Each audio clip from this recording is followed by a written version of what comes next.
unoccupied territory on the far left coast. You're listening to On the Move with Mack, Worley III.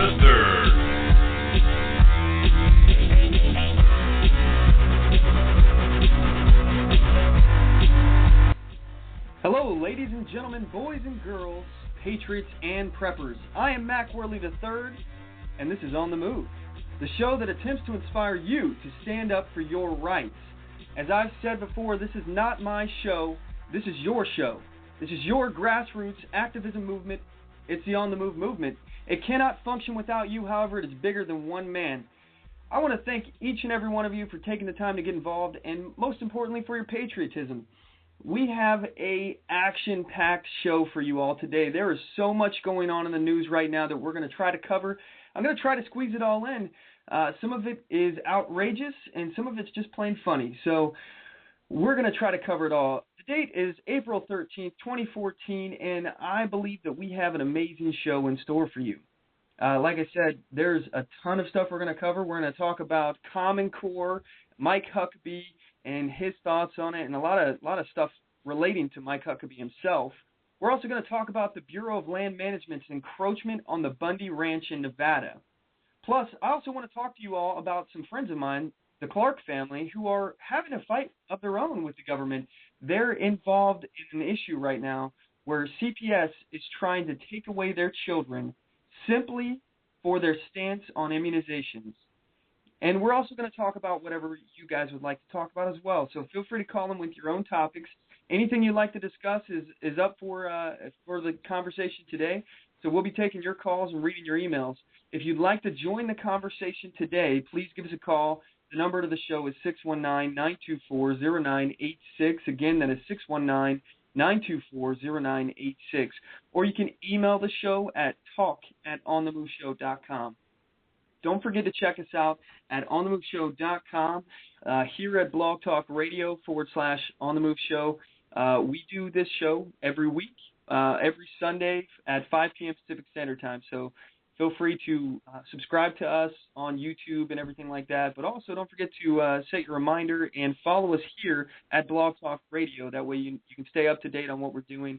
And if we ever do like an emergency broadcast in the middle of the week, you won't miss out. You can also follow us on Facebook, like our page, facebook.com/On the Move Show, and feel free to add me as a friend on Facebook. I'm accepting all invites, and basically my biggest concern is to try to network and to find as many like-minded patriots out there as possible. So feel free to add me as a friend on facebook.com/Mack Worley. That's MACKWORLEY, and the Roman numeral 3, III. So, all right. And also, we have the YouTube channel, youtube.com/On the Move Show. Subscribe on there. Follow us on Twitter, twitter.com/On the Move Show. So, on our website, onthemoveshow.com, we have a shop link on the homepage. We got hundreds of products on there for sale. So, if you guys are interested and you're looking for some Patriot merchandise, some stuff related to prepping, some interesting books that I would recommend reading, bumper stickers, lots of stuff like that is on that store. Your purchases will help make On the Move bigger and better, and we really do appreciate your support. That money goes towards things for the show. So, we're going to try to use it to get better equipment, which, by the way, I just want to give you guys a heads up. We have some big changes that are coming ahead here for the show. We ordered some new equipment, and it's on its way. We got a mixing desk, which is one big item that we've been trying to get. And I'm really excited about this because it's going to up our show quality. The audio is going to sound tremendously better. Right now, I'm on a little Samsung Go mic, and it's not really the best mic that you can possibly get, obviously. It's a little USB mic, and it's good. I mean, it's better than calling in with the phone, which is what my first few episodes on here were. And, it's really going to take us to the next level as far as quality. Now, also, we're going to be able to go through Spreaker as well, which it's another service like Blog Talk, and it's going to allow us to stream directly from our website, onthemoveshow.com, so you guys won't have to go to Blog Talk anymore. It's going to give you guys another way to listen to the show. I'm a big fan of having multiple ways that you guys can listen to us and access our material, because in case one of those ways gets shut down, we have a backup. So, and one thing I adamantly recommend is everybody, if you see our stuff on YouTube, go ahead, download it, start up your own YouTube channel or something, and post our stuff on there too. I honestly, I don't care. And the reason why is because you're helping spread our message of liberty and freedom. You know, and also if you want to go ahead and monetize it too, I really don't care. Make money off of it. It doesn't bother me because I'm not all about the money. I'm just trying to get this message out. You know, and having multiple backup channels is absolutely the best way to do it. That way they can't shut us down completely, and people can find us in new places. So go free. You know, download my stuff, put it out there. I don't care what you do with it. You have my permission to do what you want with my material as long as it's in its entirety and you don't chop it up. So you can post it on your channel and everything. So don't do any editing and trying to, you know, twist my words around. Anyway, with that said, I just want to mention again here that we have a new weekly segment that we're doing on our friend of our show, Sounding Off with Tank and Tony. They're here at Blog Talk Radio. You can check out their program. It's blogtalkradio.com/Sounding Off with Tank and Tony. They do a show every Friday. They didn't do one this Friday, though, but they're going to be back on next Friday. They were taking a break. They were doing some different things with their program. They're changing some things around. So they will be back this next Friday here, and I will be on their program. I do a segment on the show at 7:15 p.m. Pacific Standard Time. So, you know, obviously reflect that based on whatever time zone you're in. Anyway, I'm real excited about their program. They have a lot of good things that they talk about. They have, you know, Tank and Tony, they're really awesome. They bounce each other, ideas off each other, and they don't always agree with each other, which is good. So, you know, sometimes they'll have little debates on the show, and they have a lot of really interesting guests and a great point of view. And I would go there right now, support them, listen to some of their older stuff, and see what you guys think. But definitely feel free to check me out on there every Friday at 7:15 p.m. Pacific Standard Time. So, all right, now it's time for the first segment of the day. We like to call this Day in History.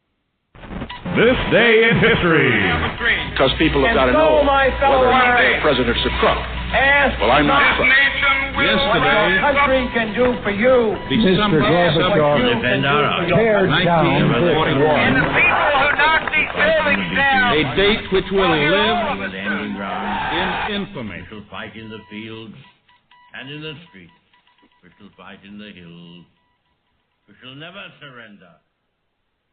All right, so this is actually a pretty important day in history, everyone. And I have some stuff prepared here from this day in history, but I'd also like to point out that it's also Thomas Jefferson's birthday. So Thomas Jefferson is one of my favorite presidents.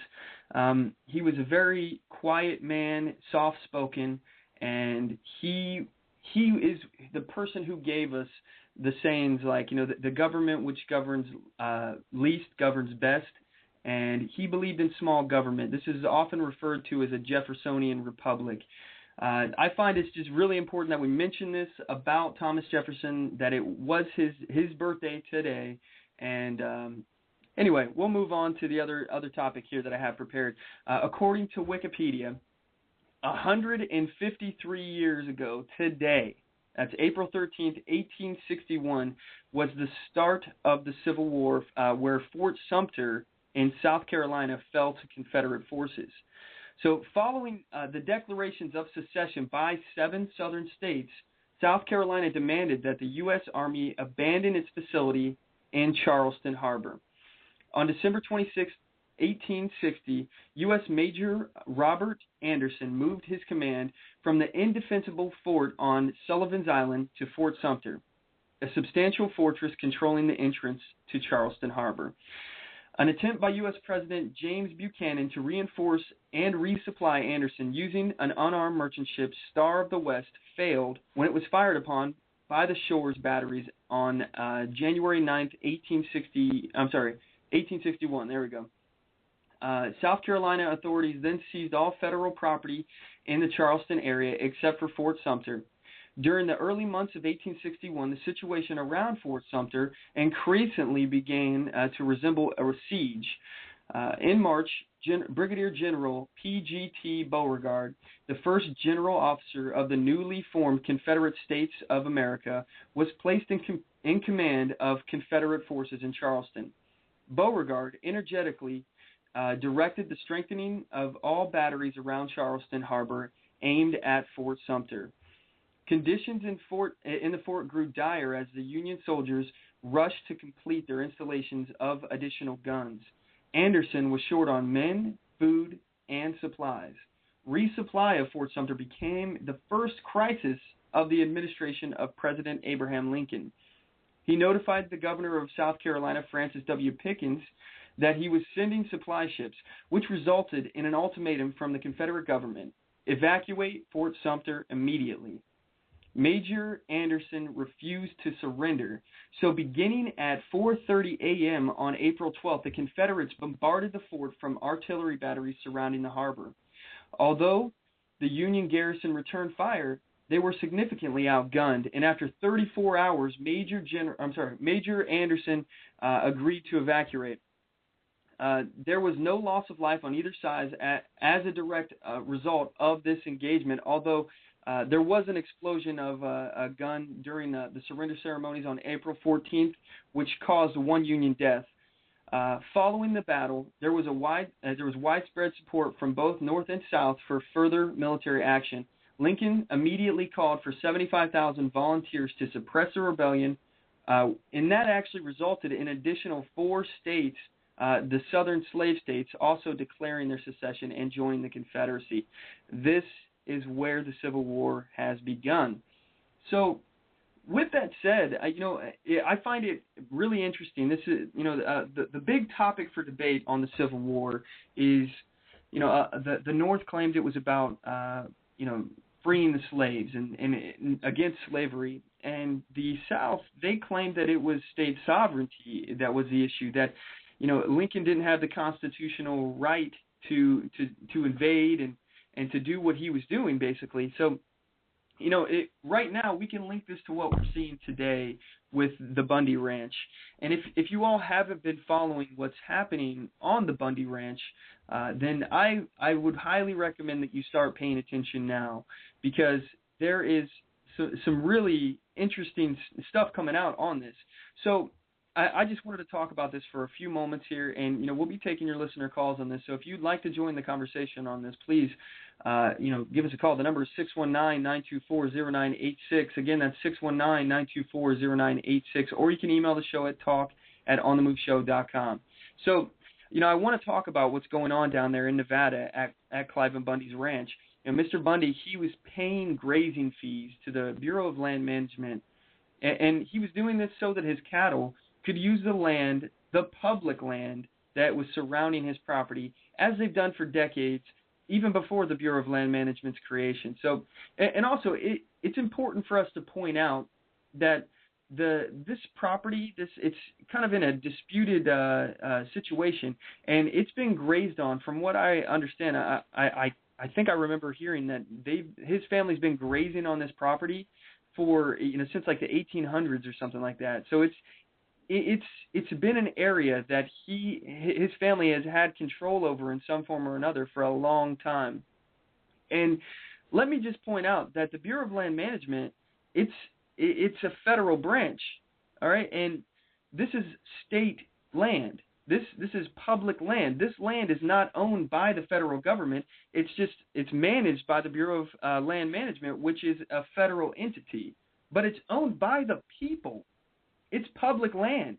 Mr. Bundy, he was paying grazing fees, which are arguably unconstitutional, because it's public land. He owns that land just as much as anybody owns that land. But I digress. We'll go back here. He was paying these fees until the BLM started using that money that he was paying them to harass them. So the BLM actually was using his fees, his grazing fees, which he was paying, in protest. He was paying them. But then they started using this money to try to basically kick him off his land there and his own property as well. So, he stopped paying the BLM in 1993, and he has been illegally, and I'm using quotey fingers here, illegally grazing his cattle on this property for 20 years. All right, the BLM says that Mr. Bundy owes them more than $1 million in grazing fees. Recently, the BLM seized his cattle, and they were trying to evacuate them from the public land. So that they're trying to basically kick him off this property, off this public land, and they're stealing his cattle, which, by the way, in Nevada is a felony. Livestock theft is a felony in Nevada. You see situations where their sheriff, he's silent. He's not saying anything. And honestly, the sheriff has the constitutional authority to apprehend and arrest the BLM agents that are doing this kind of stuff. Not to mention, this whole thing is actually supposed to be over a desert turtle. All right? They're trying to conserve the territory of this desert turtle, so they want to kick off the cows from this property. Let me ask you all, what do cows eat? Do cows eat turtles? I don't recall ever seeing a cow eat a turtle. Maybe turtles eat cows. I don't know, but I've never seen it. I don't know. I don't know what the problem is with having a cow next to a turtle. Why do the cows step on the turtles? Don't they have shells? Doesn't that protect the turtles? I don't know. I can't. Is there some kind of race war going on between turtles and cows that I'm unaware of, where it's kind of like one of those old musicals where they're snapping their fingers walking towards each other? No. This isn't happening, okay? So why is this such a big deal? And let's not forget that Harry Reid has already redefined the territory of these desert turtles, to fit his needs, because one of his campaign contributors illegally funded him to do so. And by the way, that person, he spent time in prison for this. So, that's fact that Harry Reid has already illegally accepted campaign donations to restructure the territory of this desert turtle. So, but now it's important for them to protect this desert turtle. Why? Let's look at the timing of all this, okay? They started harassing him around the same time that they did a geological survey for oil. So they found oil. This has quite a bit of oil on the property, in the public land, and some of it is also in his territory, in his private property. He owns a few hundred acres, I think, on this as well. So why are they trying to get this oil?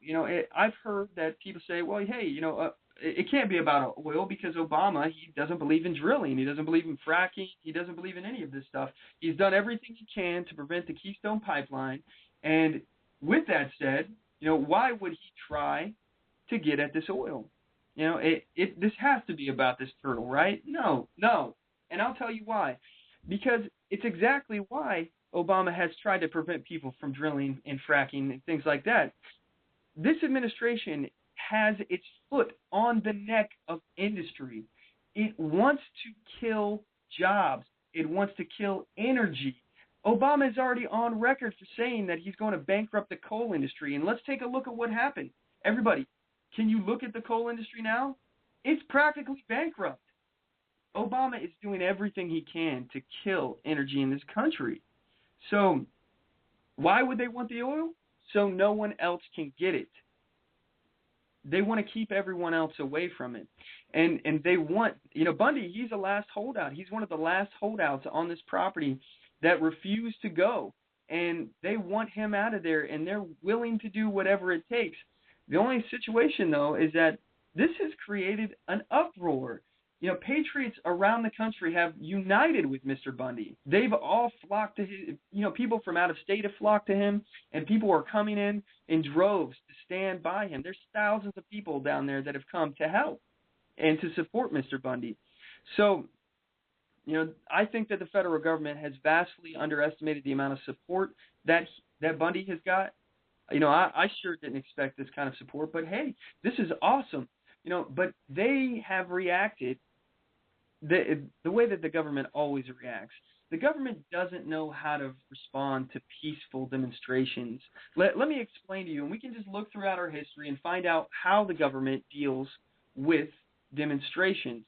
They deal the same way as they have throughout history. So we look at, Martin Luther King and his marches that they did. What did they meet him with? They met him with violence. He had peaceful demonstrations. They shot him with water cannons. They attacked him with dogs. And what do we see today? The Bureau of Land Management is tasering protesters and attacking them with dogs. And guess what? Just like it happened in the 60s. It got recorded. Now it's in our homes. It's in our living rooms. And we have the advantage, the technological advantage now, ladies and gentlemen, that they didn't have back in the 60s. We had to hope that our information would get out there on the news and it would come in on your television and the mainstream media would cover it fair and balanced. We had to hope that would happen. But now we can be our own advocates. We have so much access to mobile devices and recording devices, things like that. We can stream things directly to the internet. It's a totally different situation now than it was back then. And we see now where we're able to utilize this technology. We have videos of the BLM tasering protesters and attacking them with dogs and people peacefully, assembling and defending themselves against a dog and being accused of attacking the dog and kicking the dog when the dog was attacking them. And they're just simply trying to defend themselves. And it's on multiple video cameras. So this is what we see. This is how the government reacts to peaceful protesters. They only know one way to handle it, and that way is through violence. That way is through coercive force. That's how the government deals with people who stand up to them. It's like Tiananmen Square. We have one person standing out there in front of a tank in Tiananmen Square. And, that right there, that took a lot of courage. People are out there right now standing up against tyranny. And I got to give them, 2 thumbs way up. I wish I could be out there with you guys. The one thing I am fearful of is this to actually come to a head and us to actually have some kind of physical altercation, some loss of life. That would be horrible. I do not want to see that happen. And, there's been talk about, protesters keeping their firearms in their vehicles. Militia has showed up to support the Bundy Ranch. And in fact, I actually have a clip from MSNBC, left-leaning as they are.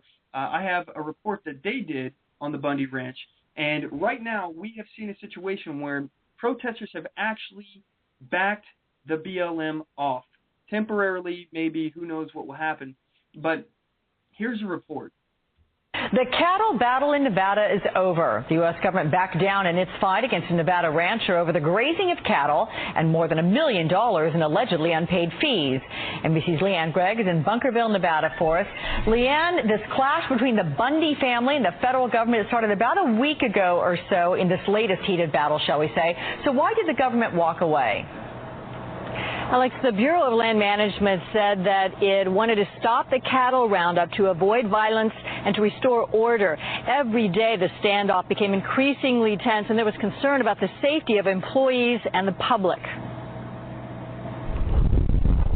This morning, about 400 head of cattle from Cliven Bundy's ranch are once again free to roam after Nevada's Bureau of Land Management stopped its roundup of the animals on Saturday, citing serious safety concerns. The agency had been corralling the cattle for the past week, saying they were grazing illegally on public lands. But the Bundys claim they own the land and call it a range war. Get off our land. Period. Give us back our property.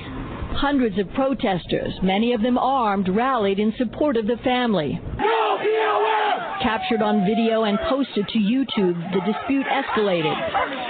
Agency police fired a taser that struck Bundy's son.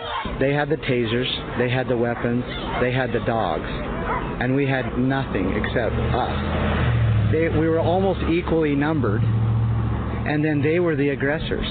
The federal government says protesters were blocking a road, assaulting authorities and their dogs.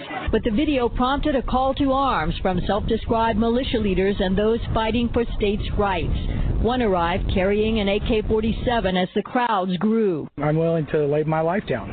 Federal authorities say the issue is clear. The Bundys stopped paying federal grazing fees more than 20 years ago. The courts have ruled that his cattle are in trespass. The courts have demanded that he remove his livestock. But for now, the government is backing off, a temporary victory for the Bundy family, but the conflict far from over. I want my dad in heaven. You know, but he fought for this. My grandpa fought for this. I want to fight for this. Even though the standoff is over, some of the protesters say they're not going home. The BLM says it will continue to fight to get the cattle off the land judicially and administratively. Alex? Interesting, a lot of those people aren't going home, so we're going to check in with you next hour and see if anything happens with all those folks sticking around. Thank you very much, NBC's Leanne Gregg. All right, so like I was saying, the militia is there, and they have joined in on the support of Bundy, and they're pushing back. You know, they pushed the BLM out of there. The BLM actually left, which, you know, I find that's amazing. That's a victory in of itself. But here's the problem, and, you know, we're not sure if this is a temporary victory. We don't know if it's a trick. You know, let's say the BLM just backs down and, you know, they leave, and now the protesters think that they can all leave and go home and everything's all settled and fine and dandy. But as soon as those protesters leave, they may come back. And this time, you know, Bundy won't have anybody there to support him. So hopefully these protesters that have decided to stick around will still stay. And, you know, I have here a video from, actually an audio tape here that was recorded on the Bundy Ranch from Daniel P. Love. And Daniel P. Love, he's the special agent that's in charge of the situation in the Bundy Ranch. So he's part of the BLM, and he's the man who's responsible for the reaction of the BLM. So here's a tape that was discreetly recorded. I believe it was recorded without his knowledge, and I'll go ahead and play it for you guys. And you can basically hear, you know, both sides of the argument on this, and this is their conversation. They had a representative from the militia, I believe. He came out and he spoke with Daniel P. Love. Again, that's a special agent who's in charge of the situation. So here's the tape, and I'm going to play half of it, and I'm going to comment on it, and then play the other half of it because it's kind of a long clip. It's I think it's about 13 minutes or something total. So I'm only going to play the first 6 minutes right now. So I'll be right back. Thing that everybody's on to, and I want to relay the question, and you just respond to it appropriately. Where's the cattle? I know. Specifically, is it here? No, we've got them. They're undisclosed. We got it. Okay, why is it undisclosed? Because we don't want to create a flashpoint for conflict. You guys have shown that this isn't about lawful demonstration. This is about demonstration. No. Hold on a second. Come here for a second. I got it. I want to make sure I get this right, if you don't mind. You want to avoid conflict? Okay. You know, look, we're all about free speech. I mean, that's the same Constitution. The very amendment you speak of, we defend. So, you know, we understand free speech. We get it. But, you know, people holding rocks above their head to throw a police officer. All right. Talk our way through this, and I have to be the liaison to talk our way through this. We want zero, and I mean zero, conflict. Confrontational, nose to nose. I mean, the conversations we're having, you guys are all freaking doing your jobs. You believe you're doing what's constitutional. We're defending, and we're having a discussion, we're defending their rights as well. And we really believe that heavily in what we're doing. It's their rights as well. They have families, they've got jobs, they've got bosses that say you're going to follow orders. If they're unconstitutional orders, that's a different scenario. That's to be debated somewhere else. But we're going to have a face-to-face confrontation in the following fashion. For instance, I'll give you just a scenario. I'm not saying that, operationally what we're going to be doing. Let's say as a result of the media hellstorm, you know what's going on with the media hellstorm, right? We've had 20 satellite trucks over there, and it's going to go tenfold. As a result of that, now we have thousands and thousands and thousands of people. And I think I've mentioned that this was going to be coming about, so hopefully you understand it. I've seen this escalate to this point. Now we know we're going to get thousands and thousands of people. They're all in the group. So what are we going to do with those people? Let's say, for instance, if the decision is made to line up in single file, 10,000 people, and then they come right here. One by one, everybody addresses you guys and says, let the cattle go. Are we going to be here screaming at you? You're going to be tasing? Is it going to be that type of confrontation? What we're trying to do is to completely de-escalate, 100%. So I'm here to tell you this morning, okay, what we want to do to make sure that there's zero conflict, okay? We now have political support. And I mean big time. We have sheriffs, constitutional sheriffs. We have Sheriff Mack. Sheriff Mack coming out. You're in a problem. You Sheriff Mack. I know exactly what it is. We have political representatives at the congressional level. Very familiar. Yes. And this is what we're going to ask for. Yeah. What we're going to ask for, okay, to de-escalate, make sure that we're not in confrontation with you. You're taking care of your family. You're doing your absolute right job. And we've got energy at this level. We're meeting with you. You're going to do your job. We're going to put you in an uncomfortable position if you start, being belligerent. You're doing your job. We believe you're doing our job.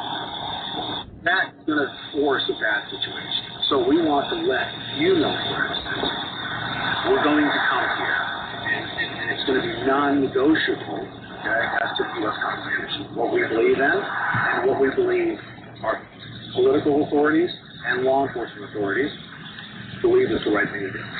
Here's the if that situation comes about, we want to make sure that if any individual is given that opportunity to stand down, that they will as a reciprocity, okay, if you make a decision, that's not. So here's the deal. So wait. No, I'm done here. So let me explain this to you. I understand where you think you're doing what's right. That Constitution you speak of, we actually have 2 federal court orders issued by 2 federal judges. If you impede or interfere, you will be arrested. Very clear. You impede, you interfere. The U.S. Attorney, I got off the phone with Maine Justice out of D.C. today. You impede and interfere, you will be taken into custody. Okay, tell D.C. Justice this is non-negotiable. And I'm telling you, it's not. Hold on a second. This is what's non-negotiable. This message that I'm communicating right now, everything is come about. If it escalates after this point, after what I've just expressed to you, commanded that, okay? If you make the decision to not accept the fact that, we're going to try to get people help, but if you stand down and you believe that you're standing for the Constitution is the right thing to do, and you got a very nice lady standing here, and you turn your back to the situation, that you're not going to lose your job, okay? But if you choose to go face to face, and people get hurt, we're going to hold you personally accountable. And I will hold you legally accountable. And I guarantee you that the Constitution is on my side, not that side. That's not a guarantee. Oh, I guarantee you. But see, that's where, you know what? I guarantee you. I know. I don't want to have. I'm the one that is sworn in open office. I did delegated from the U.S. government. I did too. So I would hope that you would uphold that. That's why. Well, we are. That's why. And it's not. And again, that piece that you're talking about, that's in a court of law. You don't decide that in the dirt. You know, constitutions aren't decided on the dirt. Tell DC it's a legal decisions are made on the dirt. Sir, you know that. As a Lieutenant Colonel, you know that. We'll talk about that later now. All right, so I know that was a long clip. At the beginning of it, he says he's all about free speech. Really? You're all about free speech? How? How are you all about free speech? Tell us.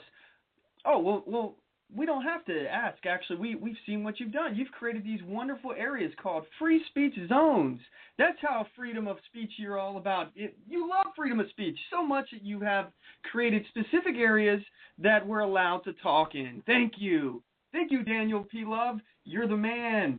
Also, you swore an oath, and that makes you think that you know better than anyone else what is constitutional. Well, I'm here to tell you, I swore an oath, and a lot of those militia members swore an oath.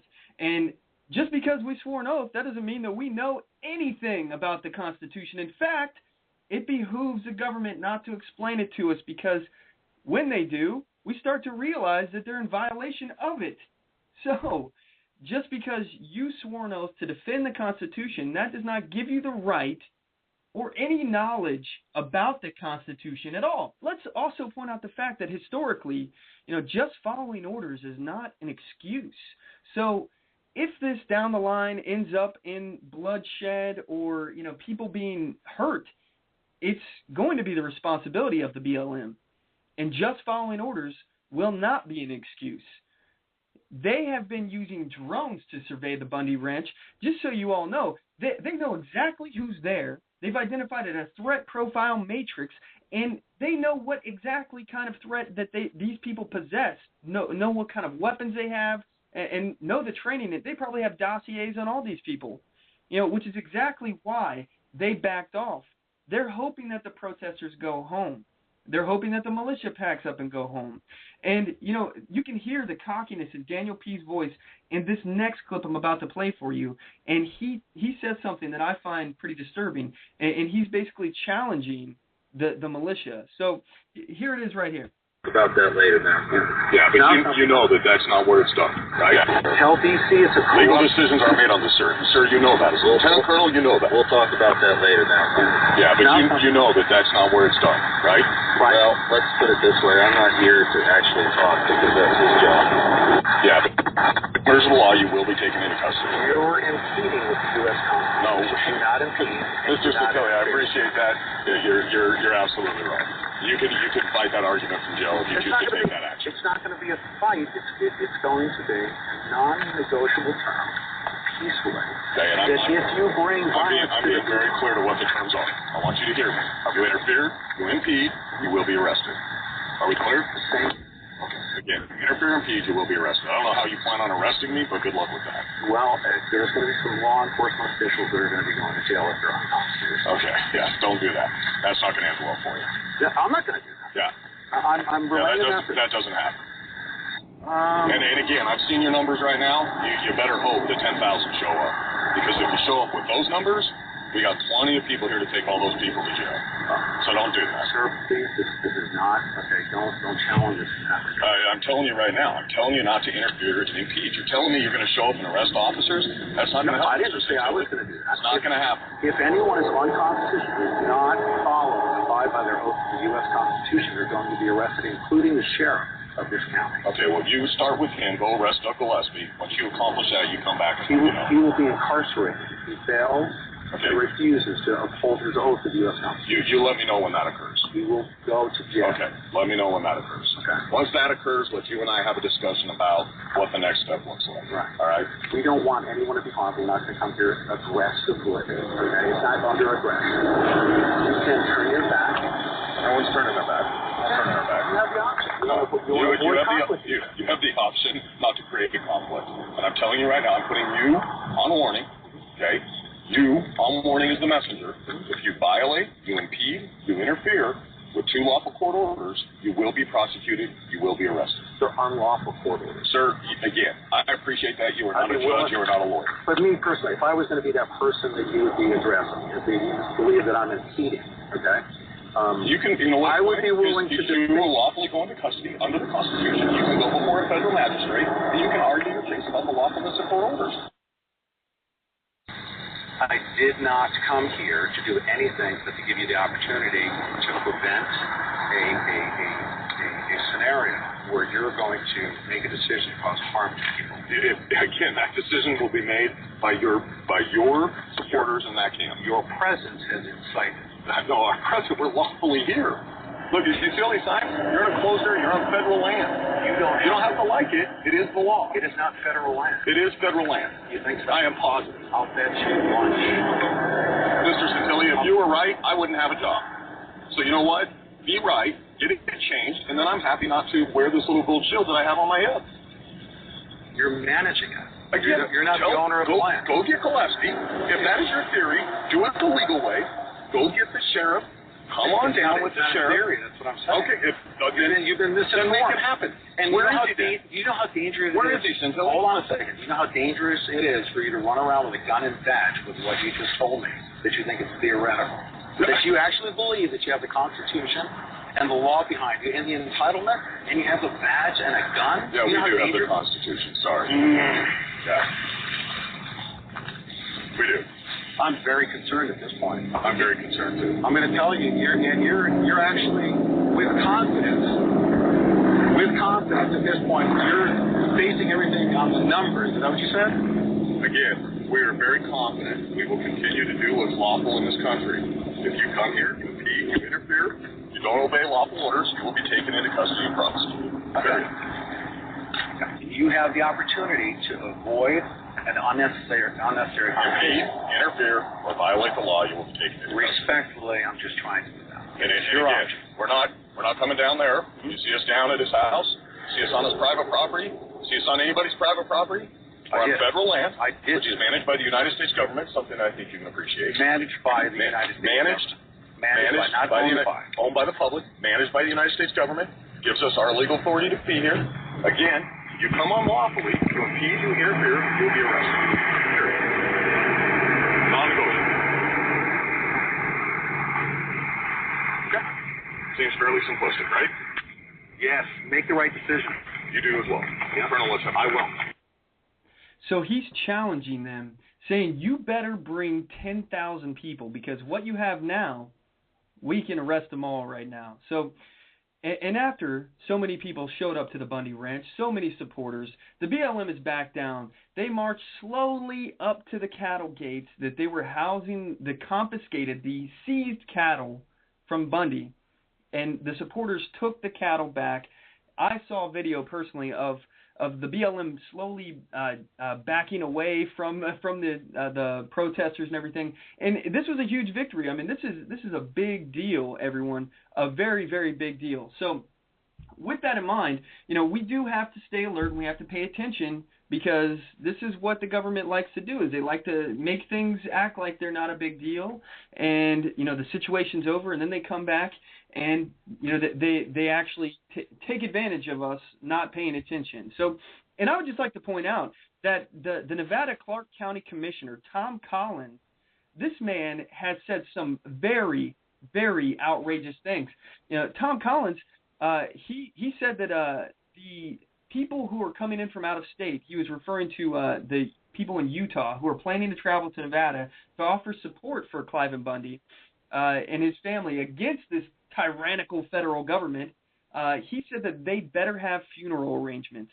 This is just showing the Clark County, Nevada commissioner is willing to do and what this government is trying to do from an illegal seizure of Bundy's land and his cattle.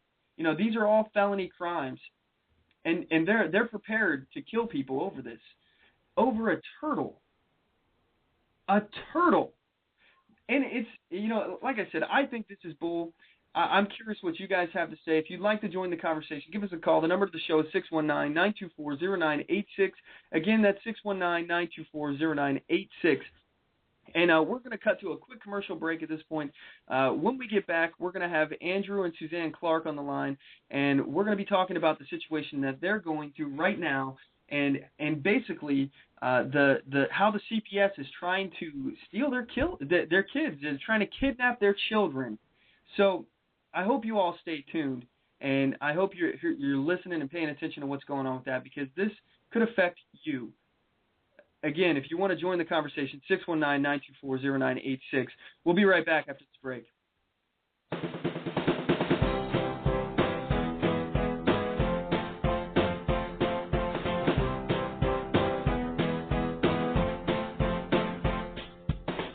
Support On the Move. Help us make this podcast bigger and better. You can do this by going to our store and purchasing one of our hundreds of products. All designs are original and made for patriots like you. Just go to cafepress.com/onthemoveshow. We appreciate your support.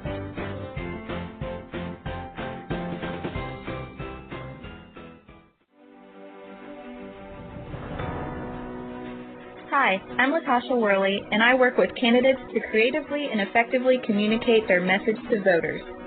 I offer professional graphic design services from yard signs to flyers, from logos to vehicle magnets. Email me today at latashaworley@gmail.com.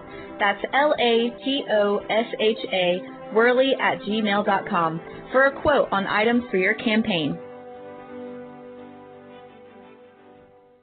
We're back. I appreciate you all sticking with us. All right, so at this time we're going to be joined by our special guest, Andrew and Suzanne Clark.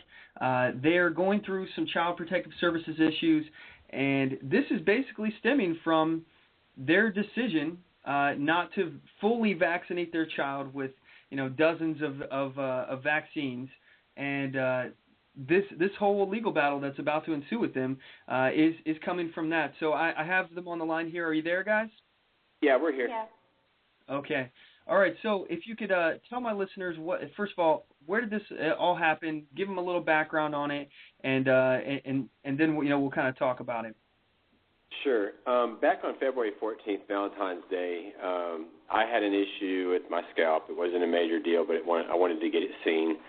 My son had a cold sore. You know, we've all experienced this extreme cold weather here in Texas.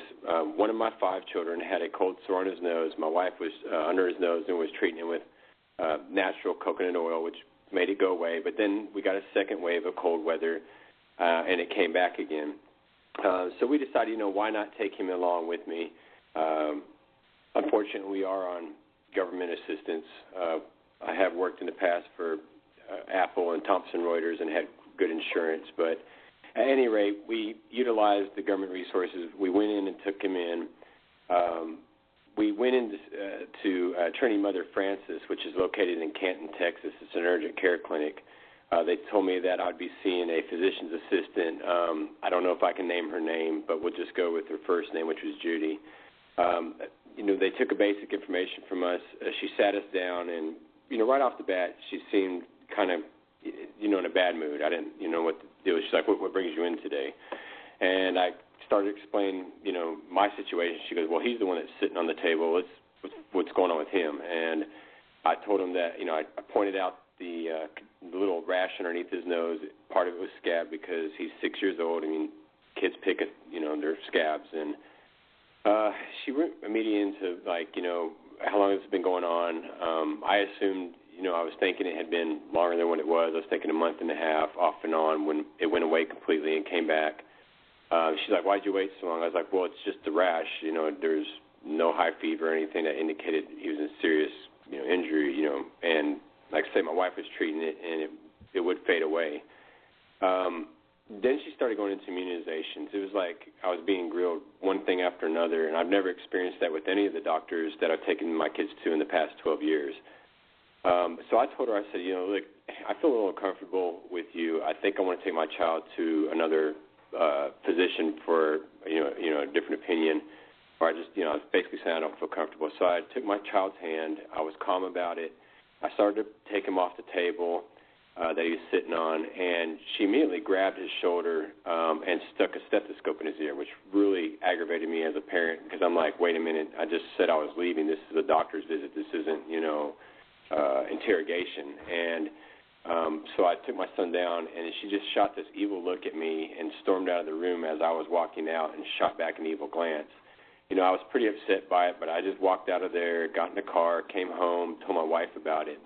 And we were going to switch the primary over to a different doctor so that we could take him in on Monday. It was coming up on, you know, it was getting late in the day. So Monday comes around, and this big, a huge 4x4. I mean, this is,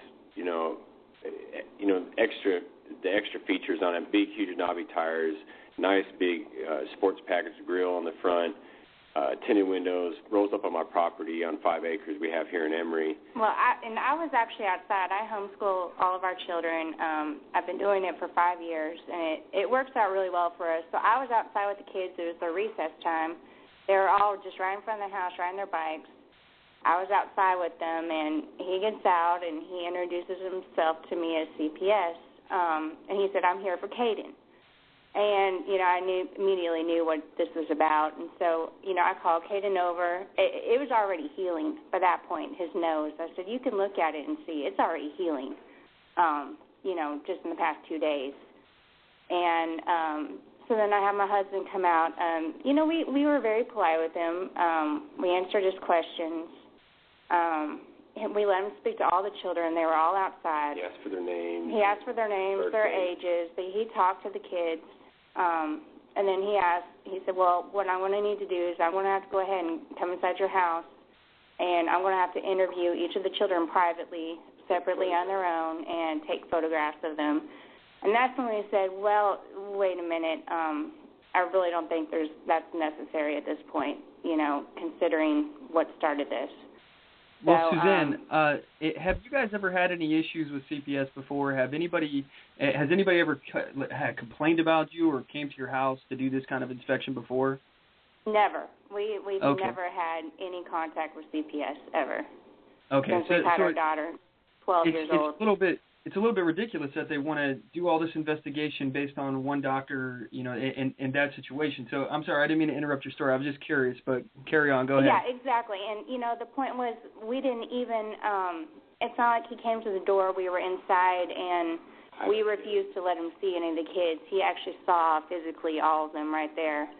And so when we told him that we didn't feel comfortable with letting him in the house or interviewing, and I even said, you can talk to him right here. Go ahead. You can ask them questions. I don't mind. Go ahead. But I don't want you taking them separately and doing a private interview with them. And that's when he said, well, it's a criminal matter to interfere with the CPS investigation. He said, I'm going to have to get a court order, and that's a criminal matter. And that's when I was like, it's a criminal matter to get a court order? That doesn't make any sense. Yeah, he's just trying to threaten you guys and intimidate you guys into cooperating. Right. I mean, he even asked, he didn't know that my mother stayed here. We moved out here, just to give everybody a little background, we moved out here in April. My parents were in a small one-bedroom, 700 square foot apartment. And my dad was dying of stage 4 kidney cancer. Okay. My dad wasn't really happy there. It had steep stairs. It wasn't in the best area of Rockwall. We had told them a year prior, we checked their credit and found out that they could actually get a house on their own. Their credit was high enough. We got them in touch with a real estate agent, and they looked for a long time. Long story short, my mother's kind of picky. She finally, she saw this house once. It got bought, and then a year later, she's still looking, and it comes back on the market. So she found this house, and we all agreed to move in together to help her and my dad out, to manage the property, help out with him. She's got her own health issues. She has fibromyalgia and lupus, and so we moved in together. My dad was surrounded by his ground kids. At that time, he was still driving. He would walk the property with the kids. He was really happy here. He would sit on the back porch and drink his coffee. Around September, he had a fall and broke his hip because he was trying to stand up without his walker. They brought hospice in, they actually had started to bring hospice in prior to that. But then he went straight downhill. We've already been through quite a bit here, in this situation. But getting back to the point, they asked, I told them that my mother stayed here. They asked for her name and birth date. His name is Gary Avon. He never asked to speak with my mother. He never said, well, can we talk to the grandmother or anything like that. I would think that considering she owns the property and is around these kids, he would want to get more information. From her anyway. But that was never brought up. It's not even in his report that he asked or anything like that. So so we kind of thought it was done with. He left, and, we never heard another word from him, nothing. Here we are 2 months later, and Wednesday, a sheriff came by. We frequent the library quite often here in Emory, Texas. They all know us there. They've seen the kids every other week. All the ladies like the kids. They see. They actually have a shortcut on their desktop for us. On their computer, they have a shortcut on their desktop. We don't even have to show our card anymore. So they're familiar. We were taking our toddler. He's 3.5 years old. We've been taking him into story time, and we were at the library. We had just left story time and sitting in the car, and I got a phone call on the cell from my mother, who is frantic. She's like, a sheriff just came out here. We're being sued, and I'm thinking, well, maybe one of our dogs got away again and got some chickens or ran off to neighbor's property. I'm thinking lawsuit, civil, and I'm thinking, what could this be? And then she goes, I don't want to tell you. Well, I'll wait till you get home. I said, no, tell me what's going on. And she said, they served it. CPS just served us. Okay, they even served her, and they never even spoke to her before. So, I have made these documents public. I don't know what's going to happen tomorrow, but the initial documents, if you don't mind, if I can read the initial statement on the first page. Yeah, that's fine. Go ahead. It says, Respondent, greetings. Notice to defendant, you have been sued. You may employ an attorney. If you or your attorney do, and then in parentheses does, not file a written answer with the clerk who issued this citation by 10 a.m. on the Monday next following the expiration of 20 days, 20 in parentheses, after you were served this citation and petition, a default judgment may be taken against you. And then it goes down a little bit below it. It says, this suit requests conservatorship and for termination in suit affecting the parent-child relationship. And then it lists the kids below, and it doesn't have their place of birth or anything like that, but it says this court has authority in this suit to render an order in the children's interest that will be binding on you, including the termination of the parent-child relationship, the determination of paternity, and the appointment of conservator with authority to consent to the child's adoption. The nature of petitioner's demand is fully shown, yada, yada. But then, so we're thinking 20 days, but then we see this little piece of paper, which is in my scanned documents, that they cut out and they taped with gift wrapping tape to the top and put another seal on it. Respondent will likewise take notice of the order-setting hearing requiring you to appear here on April 14th, which is tomorrow, 2014 at 10 a.m., as is fully shown by a copy of the order-setting hearing as attached hereto and made a part thereof. I mean, so that we got 2 days to respond. I call 2 business days. 2 business days to kind of get an attorney, which is almost impossible for anybody in our circumstances. Yeah, so they threaten to take away your kids. They're claiming that they have the authority to end the parent-child relationship, and at the same time that they're trying to speed you into a trial before they're really supposed to. You're supposed to have 20 business days, and they're only giving you 2 to get a lawyer and to get all this stuff done. Yeah, and that part about terminating the parent-child relationship is just absolutely terrifying.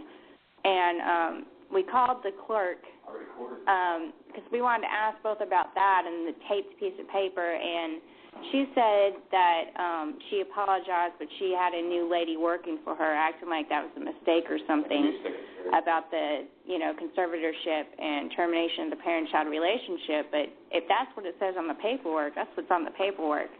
Yeah. I don't think that should be a clerical error. Yeah, that's an official document, and I can understand your fear in that situation. If I got a piece of paper from the government saying that they were about to terminate my relationship with my child, first of all, I don't think that the government has the right to do that, especially if you haven't even been. You got to go through court, you got to go through trial, all this stuff, innocent until proven guilty. Whatever happened to that? And this just seems like, to me, another one of those coercive threats that they're putting on you guys, where they're, you better do this or we'll send CPS. And CPS comes if you don't cooperate with our investigation, then we'll get a court order. And now it's a court order, and it says, hey, we're going to try to take away your kids, and it's all trying to get you to submit. So I'm sorry. Continue on with your story. Well, I guess part of that is, her name was Laura Pate, and I called her up, and I'm kind of looking for the digital recorder now. I wish I could play for the audience so they can hear her. I mean, it was so. She knew who we were. I mean, she answered the phone all jolly and says, "I'm just kind of the messenger. I just do the recording, the recording on the paperwork and all this, and I understand when we explain, well, this is kind of last minute notice." She's like, "Well, it's a special judge that comes in. He only comes in on the second Monday." And I'm thinking, our dogs are going off. 1 second. It might be coyotes. Okay, so 2 months, into this, they're deciding to file the paperwork. I'm sure that the CPS agent is familiar with this county or this little city here and knows when the judge comes in or when he's available, and waited to the last minute to file. I mean, if these kids were in exigent or emergency circumstances, then, it would seem like they would have done this a lot sooner than now. Mm-hmm. They waited to the last minute, and the court clerk, the Laura Pate, or she's actually a deputy, told me, well, that's why I understand it's just such a short notice, and, the judge prefers if you bring the kids with you, and he likes to see the kids and everything, but it's a little bit much. I mean, we feel like over a cold sore. I actually, to give your audience a little background, after the CPS agent showed up, my wife was in the process of changing the primary care physician. So we did that, and when we went there, they said, well, your son, this was on the 19th, which he came on the 17th. We went to the primary on the 19th, the new primary, and they said, well, we wish we could treat your son, but he doesn't have all 36 vaccinations, or fully vaccinated. And so I was like, well, you mean, I don't mind giving them some of the basic vaccinations, the ones we've researched, but she's like, well, we don't have a quarantine room for them, so, and I was like, I'm thinking, well, that's kind of weird. She goes, she told me personally that she respected our views on immunizations. She liked Caden. She said, he's such a cute boy. I wish we could see him here today, but we can't. I said, okay, well, that's fine. And I'm thinking, well, okay, I'm right across from the ETMC hospital that has an emergency room, and I wanted to make sure that he was checked out so that we could validate that this wasn't a major issue. So I took him to the ER. They did a free examination on him. I didn't tell him about the CPS or anything. They had no idea. They did a free examination on him and gave us a document, which I've also posted and made public, that said, you know, your condition is not an emergency issue, and they wrote down some notes about following up. They provided one of their doctors who normally won't see a kid unless they're vaccinated, fully vaccinated, but they went ahead and made one of their doctors was willing to go ahead and give him an assessment. So we followed up. I went to the assessment, and she's like, oh, no biggie, Kaden, we'll take care of you. You know, she's like, you know, just a rash. We're going to give you some antibacterial cream for it. I mean, pretty much it's just like Neosporin. I mean, it was prescription, but that's what it was. And within 2 or 3 days of using it, it was completely healed. And, you know, my thing is this investigator didn't even try to follow up with a second visit to look at Caden's nose to see if it healed. I mean, we've had no contact with him whatsoever since that first time. No phone calls. He didn't come back. Nothing. And then next thing we know, we're getting served with papers. You know, and to my audience, I've actually seen this documentation that they're talking about. I've seen the doctor's, affidavit basically saying that this is a non-threatening issue and that, or a non-serious health issue, and that, you know, it should have been okay just to be treated like it was. And it wasn't something that CPS should have even got involved. And you guys, anybody out there who's listening, you guys know that I'm very skeptical of things. And, you know, if somebody's a bad parent, I think that they should obviously be investigated and lose their children if that's that's the best situation for their children. Yes, I think that should happen. But Andrew and Suzanne, these guys are wholesome. All right, this is a good family. They're raising their kids with good values. They're teaching their kids, you know, the right things to do, and it just makes sense that they have control over vaccinating their children. They only want to vaccinate the things that they've done research on, and they agree that they need. You know, it doesn't make sense for them to be forced and coerced into putting stuff into their kids' bodies or their bodies that they don't know anything about and they don't think that they need. You know, I totally agree with you on that, you guys. And so what else has happened, and what's going on now? Well, one thing I would like to say and make the audience aware of, I know you think of immunizations, we're all kind of it's bombarded into us that your kids aren't safe without them, okay? And there are serious immunizations that need to be put out, but I think it's gotten a little ridiculous ever since, I don't know the exact acronym for the act that they passed back in, back in 87, I believe, 1987, they passed an act that didn't hold the immunization companies responsible to manufacturers anymore. In other words, you had to go through the government and prove this or that, and I mean, it had to be exigent circumstances for your, they list that there is a lot of possibilities for side effects. I mean, even up to death. And I'm not trying to scare people. You know, this is probably a small number of people that have this happen to them. But if it's not necessary, like for instance, chicken pox, the last doctor I took him to, even though, we didn't necessarily agree on everything, she was saying, I actually respect your right. For instance, if my children get chicken pox and your kids are around them, they won't catch it. And I was like, well, I remember back in our day, because she was about my age, I was like, if I got chicken pox, it was, it was a pain in the butt. The kid has to go through it. But then as soon as you're over it, you don't get it again. Your body has natural defenses for these type of things. And actually, back then, parents would send other parents to the kid's house that has chicken pox so they can actually get it and be immunized. Yeah, it's free immunizations. Give them some chicken noodle soup and let them watch movies all night. They're going to deal with it, and they'll never have to deal with it again. All right, I know that might seem a little crazy, but compared to what's actually in these vaccinations, if people, your audience actually starts looking up vaccinations, what's contained in them, that's a whole other show. One thing I do want to point out in our paperwork, if you guys have access, we have it on our website. We're trying to make it public now. They may do a gag order because in the report he did mention that we were going to make it go public. I don't know if they can do a gag order in a civil case. I have no clue, but on page 3 on petition for orders in aid of investigation of child abuse, in the PDF format, it may be a different page, but what you're looking for is section 2 where it says the children.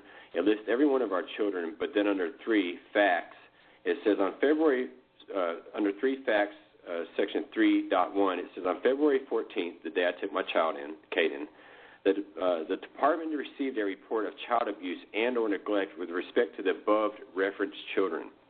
Okay? First of all, the only child that was seen by this lady was Caden.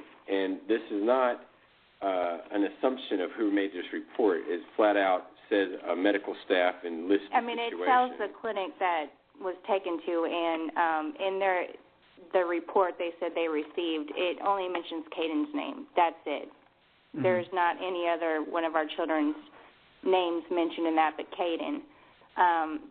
But there on this page of our paperwork, it's saying they received a report regarding all of our children, which if our children hadn't happened to be outside when he came here, he wouldn't have even known. He asked all their names and ages, so he would not have known. And you all provided that information willingly, right? Yes. Yeah, they didn't have this information, and like say, if you were to go a couple pages further where it actually shows the information regarding the reports to CPS, you can see that these children were not included in this report, although on the other page it says on February 14th a report was made with the above children's names. So they've already thrown all my other children into this mix along with Caden and said that they were part of the report when in fact they weren't. I mean, a lot of people who have reached out to us who have seen our paperwork say there's something a little weird about this, that they're lumping everybody into this. On that page where it says information regarding the report to CPS, it says, I'll kind of skip through the first part where it says a report of child abuse neglect was received by the department on February 14, 2014, that alleged medical neglect of Caden by the father, Andrew Clark, and physical neglect by the mother, Suzanne Clark, and the father, Andrew Clark. The report stated on 2/14/14, the father took Caden to Trinity Mother Francis Clinic, which is in Canton. The father indicated that Caden has been having nosebleeds every day for the last 2 months. I'll stop right there. I noted that he had a problem under his nose, the rash, but I never said that he had nosebleeds every day for 2 months. That's ridiculous to tell anybody. I mean, that statement in itself is ridiculous. If he had been bleeding every day from his nose for 2 months, anybody who has a nosebleed realize you lose a lot of blood.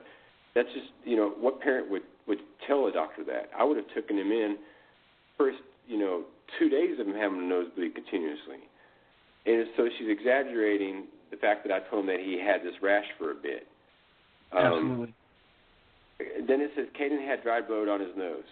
Now, what's weird is in this statement, and I'll continue on with it, she doesn't really get back to the nose at all. She said the father's scalp appeared to be red and inflamed. The father asked medical staff if the father's skin issue could be from drinking wine. He indicated that the grandfather had recently passed away and he had been drinking a lot of wine due to this. I'll be straight up. I did mention that I have been drinking wine. My dad just passed away on November 2nd. I closed his eyes that morning. They were still open. We've gone through a lot of emotions here, and, I don't get drunk. My wife would divorce me in a heartbeat. Yeah. So, she's got a good firm grip on me. You guys I drink have every wine right. every day. I have no problem with that, but they're trying to act like, I don't know why they want to include that in there. I was asking if maybe because we started drinking wine, it might be some artificial colors, something flavors, maybe something that's I'm having an allergic reaction to. Well, you have every right to drink wine. That doesn't make you a bad parent, and you're going through a grieving process. So crack. If you go, Rains County has a reputation. Several years ago, they had several sweeps through here. From what the locals tell me, older folks. I'm talking in their 60s and 70s. A guy I work for helping with his cows, and another neighbor down the road that raises goats. I know we sound like country hicks, but anyway. They flat out told me that helicopters used to be flying over a couple of years ago and SWAT teams coming in because there was such a meth problem. That meth problem is still here. It's all over the place, and I see parents going into the local Brookshires, just in this area in general. You can see them walking down the street like zombies. These guys are on meth they've been tweaked out. They've been up for too long. They got their kids wearing sunglasses in a grocery store.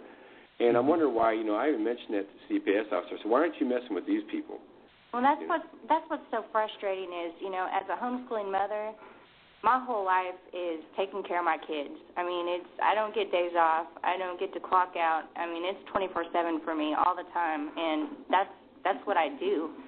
And, I feel like I try a lot harder than a lot of parents out there, and it's just extremely frustrating because I feel like there are a lot of other kids out there where the time that they're wasting on us and our kids, it would be better spent on kids that actually are in danger. We can go to yes, the city right here and drive around and see kids that are playing outside next to busy roads, and there's no parent out there watching them. I mean, a lot of us can see that. Where are they at? They need to be on the roads, streets, patrolling instead of focusing on us. If I may, a small section left of the report that she made. Oh, good. Yeah, go right ahead. Do we have enough time? Yeah, we got do we have enough time? Yeah, you're good. Go ahead. Okay. Well, so it goes on. It says, the child, Caden, appeared to be thin. He only weighed 40 pounds. The father stated, I don't believe in doctors. I'll stop with that. If I didn't believe in doctors, why would I even be in her office to begin with? Why would I apply for Medicaid so that I can make sure my kids are taken care of and I'm taken care of? Just 2 months before that, in December, I took my other child, Skyla, and Caleb into a doctor for her referral, which is for her eye prosthetic. She was born with microphthalmia, and I've been seeing a specialist for her every year since she was 3 months old to have it fitted and changed out for her. These guys, Trinity Mother Francis, the same hospital group, a different location in Mineola, dropped the ball. They, the first time ever that they couldn't get the referral correct, and eventually the prosthetician called us back to the office and said, look, Medicaid's denying your daughter because they didn't give enough information. I fought with them. I have digital recordings of dealing with this office in Mineola, telling them, look, this is all they got to say is they saw my daughter. I indicated about her eye problem to the, once again, physician's assistant. There's plenty of those now. And he didn't write enough information. He just said referral or something like that. He didn't put that her eye was, starting to have goo in it and that it looked like she needed a larger prosthetic. He just kept it simple, and they never went back and changed it. It's a big mess. They blamed it on the referral agency, which is part of Trinity Mother. The referral agency blamed it on them. And so we finally gave up. And here we are, like a month and a half later, they finally call back and ask what's going on with the... Well, they call back and they say that instead of the referral for the prosthetic doctor, they had a referral for an ophthalmologist.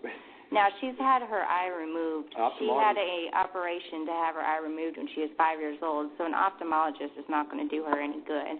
So well, they the bottom just line, they're claiming that you guys don't believe in doctors, and the bottom line is you are seeing a doctor very frequently for your daughter. That right there is proof. And you guys have evidence that you went to other doctors, and it's not like you were negligent of your son, and you had him seen, and it was now have documentation proving that it was a non-serious medical issue. So, this to me it's very disturbing that this is happening to you guys, and I will do everything in my power to make sure that people hear about this and that people can get involved. Can you guys stick with us for one more segment here? I'm going to take a quick commercial break, and we'll be back in like a minute 30 or so. Can you guys stick around? Sure. Go right ahead. Okay. All right. We'll be back. We'll be right back in about a minute 30 with more from them, from Andrew and Suzanne Clark, and we're going to talk about how you guys can get involved, what you can do, how you can help. So don't go anywhere. We'll be right back.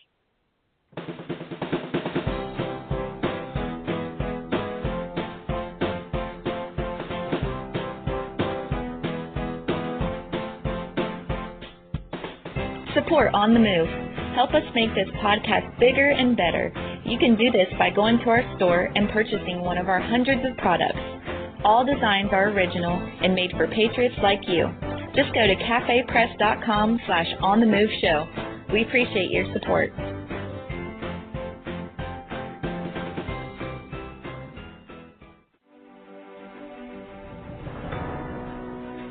Hi, I'm Latasha Worley, and I work with candidates to creatively and effectively communicate their message to voters. I offer professional graphic design services, from yard signs to flyers, from logos to vehicle magnets. Email me today at latashaworley@gmail.com.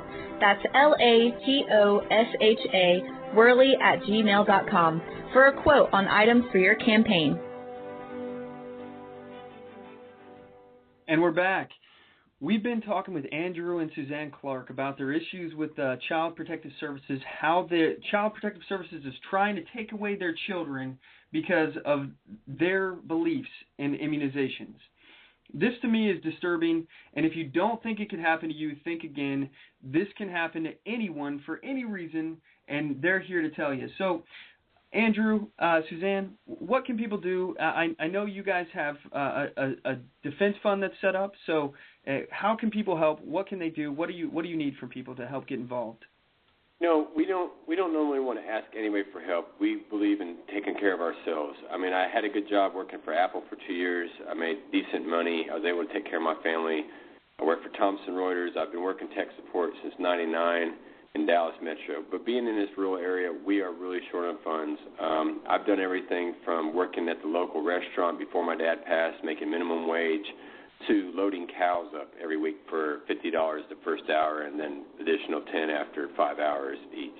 I mean, our situation is dire because when I called around to lawyers when we first got this service, they said CPS cases are unique. We're not looking at, I was telling them, they have payment plans of 1,000 down. They're talking 5 to 10K or higher just to fight against CPS. And I've looked online and seen other similar cases, like if people want to reference Gary Gates, him and his wife, Melissa Gates, went through hell fighting this. They had 8 adopted children, and CPS just came in and started swooping them all up.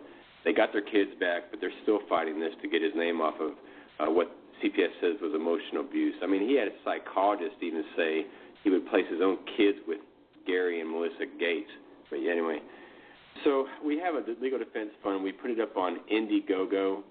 It can be found on our Facebook. If you guys look for us on Facebook, we'll have all of our pictures, our videos of our kids, and so you can see how we are together prior to all this anyway.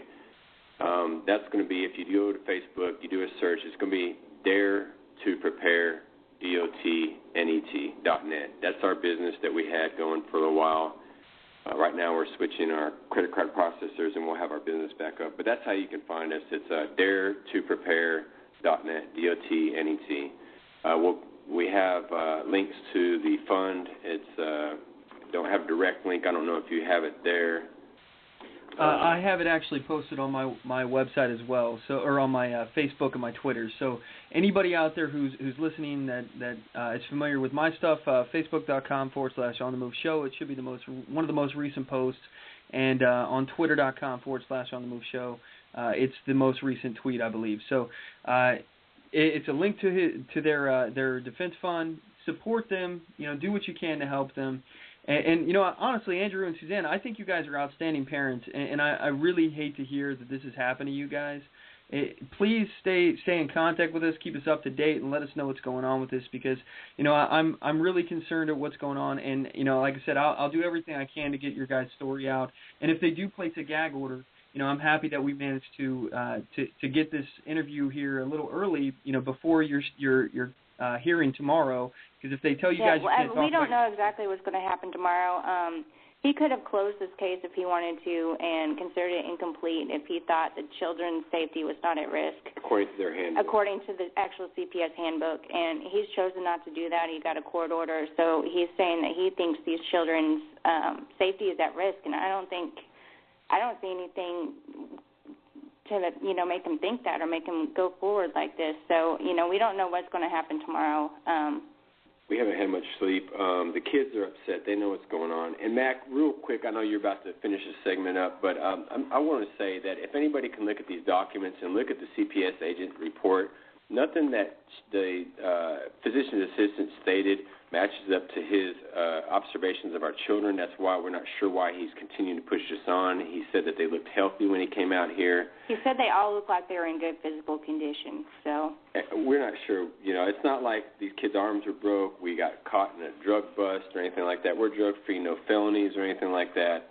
We're trying to do the best we can for our kids. That's why we choose to homeschool. I feel like sometimes we're being targeted. Who knows? It could be from the post that we put up. We have quite a few viewers. We don't know. With Facebook, you know how it is. You don't know who all your friends are sometimes that you invite or add or acceptance. Or, we could have just simply made them mad because we knew our Fourth Amendment right and didn't let them in the house. I don't know at this point.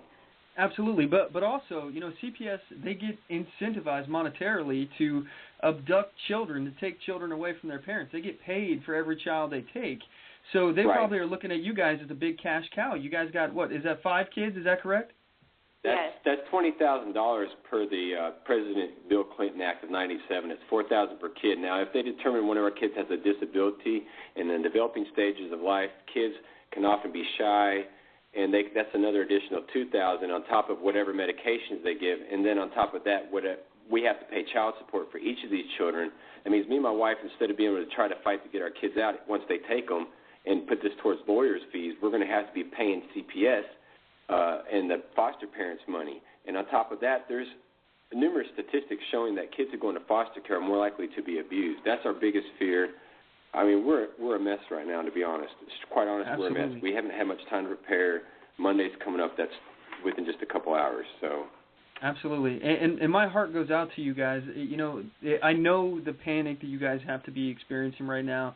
You have to be, you know, very fearful of what's going to happen. And, you know, like I said, my heart and my thoughts go out to you guys. I'm so concerned about what's going to happen on Monday. Please keep me up to date, because I'll relay out to my audience and let them know what's going on. You know, I hope everything works out for you. And please, if there's anything that I can do for you guys, just let me know. Hey, if anybody can't, they can't help us monetarily, we know this is a bad economy.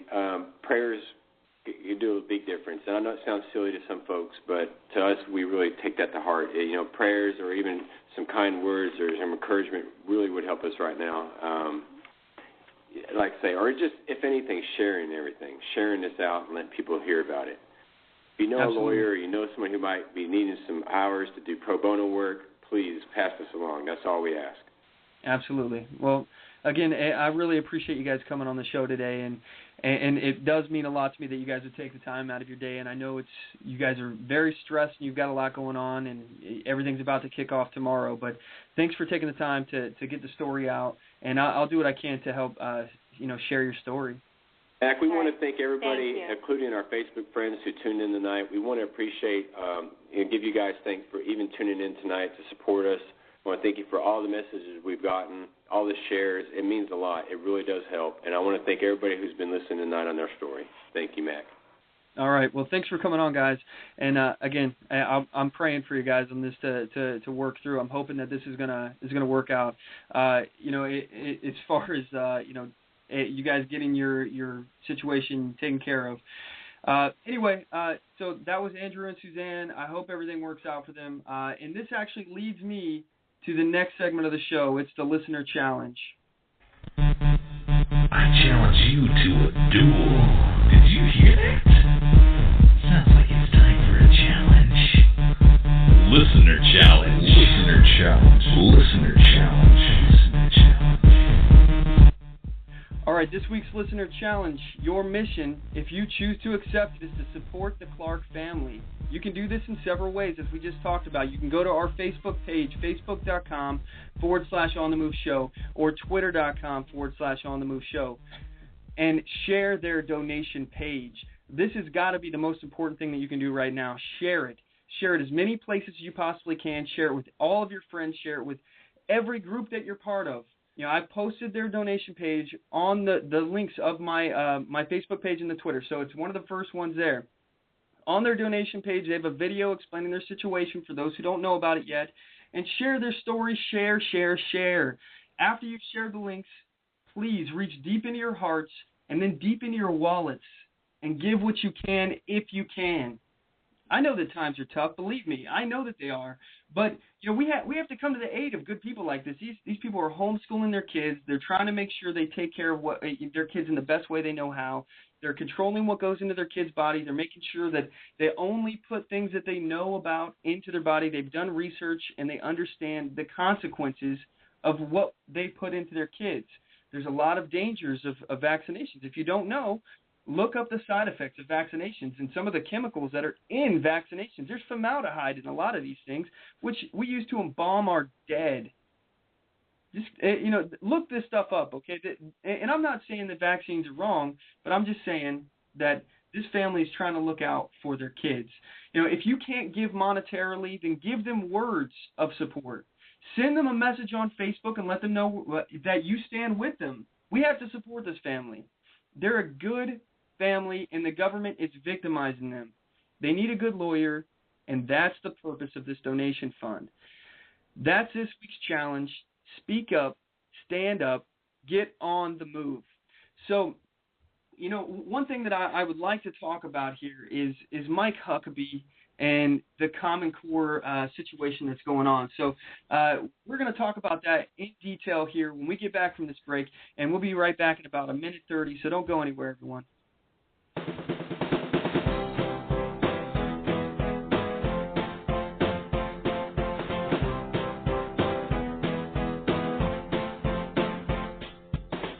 Support On the Move. Help us make this podcast bigger and better. You can do this by going to our store and purchasing one of our hundreds of products. All designs are original and made for patriots like you. Just go to cafepress.com/onthemoveshow. We appreciate your support.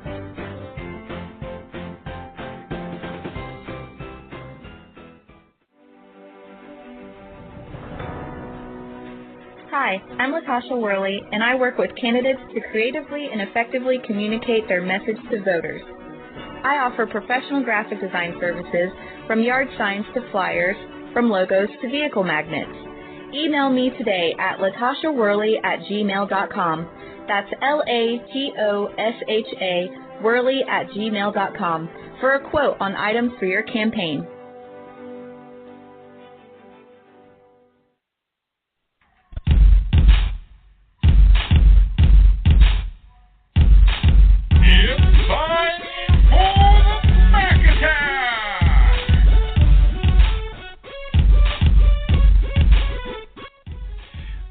This is a segment in this show where I give you outrageous events in the news. If you would like to join the conversation, please give us a call. The number to the show is 619-924-0986. Again, that is 619-924-0986. Or you can email the show at talk@onthemoveshow.com.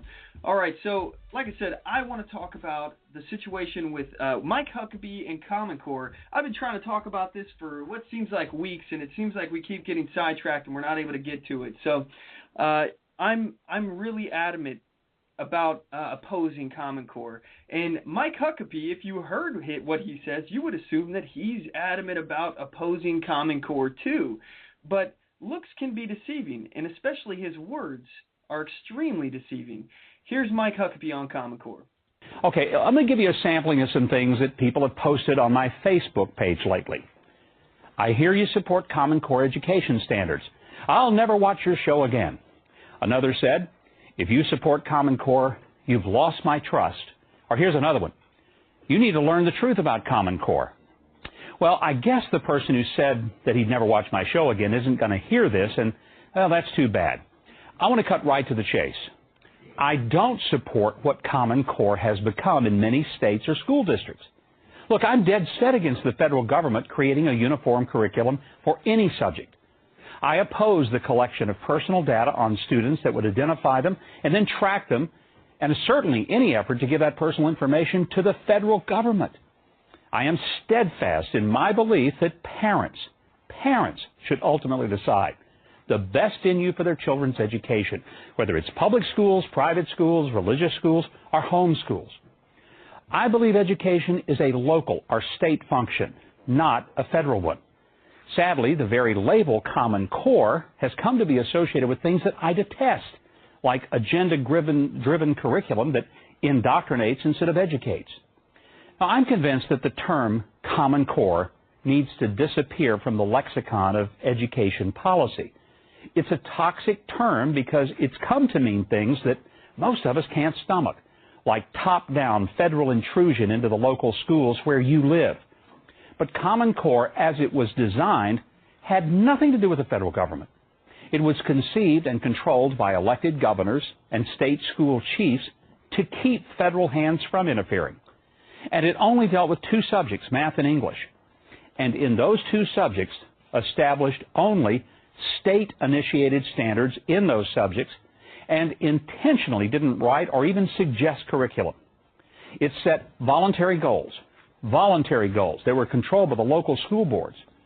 Unfortunately, the locally controlled and very simple creation of standards in math and English, created so that students would be measured by comparable standards regardless of geography, well, that's been hijacked by those who took the label Common Core and applied it to curriculum, subjects other than math and English, and even unrelated things such as personal data collection.